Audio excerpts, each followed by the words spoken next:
už idėją iš visos širdies. Varom už Lietuvą. Visi iki vieno. Karavanas Varom už Lietuvą pradeda naują dieną. Tėvynė mus lepina neįtikėtinais karščiais. Ar visi pasiruošę? Dabar jau aš tikrai pasiruošęs. Siūlau padaryti visiems ir jums taip pat. Varot už Lietuvą? Aš varau. Už Lietuvą! Vieškelio vingios upas berželiai, šypsosi saulė danguje. Mes esam dzūkai, girių karaliai, o karalienė Dzūkija. Kągi, tai šalia manęs jau turim tokią nuraudusią, išprakaitavusią kompaniją, kuriai pakliuvo, aš turiu pripažinti, toks nelengvas ruožas, bet įveikėt. Sakykit, kas jums Lietuvoje yra gražu, gera, kodėl jūs čia gyvenat, kodėl jums jinai patinka? Visų pirma, Lietuva tai yra mano šaknys, mano vaikai, mano tėvai, mano proseneliai, tai yra mano tėvynė, tai yra krepšinio šalis, tai yra nuostabiausios gamtos ir pačių žavingiausių žmonių šalis. Žinoma, pirmiausiai krepšinis. Vakar diena ir šiandien diena, turbūt pusę nakties važiuodami iš Klaipėdos skandavom Varom už Lietuvą šiandieną. Tiesiai į startą čia stojom, taip kad tikrai visi varom ir varysim už Lietuvą.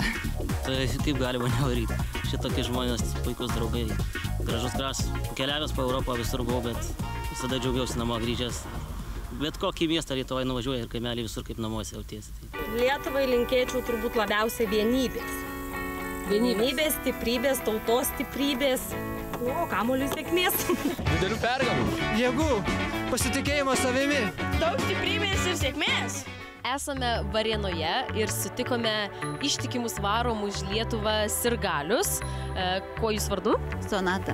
Jūs pamatėte mūsų karavaną ir priėjote prie manęs pasišnekėti ir pasakėte labai gerų žinių.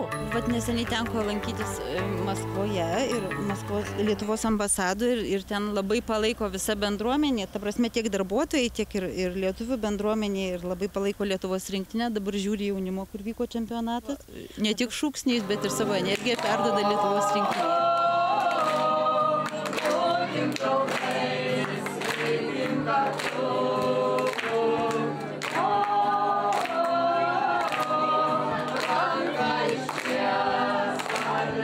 Už idėją iš visos širdies.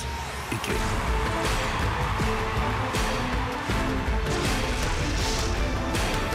Varom už Lietuvą. Visi iki vieno.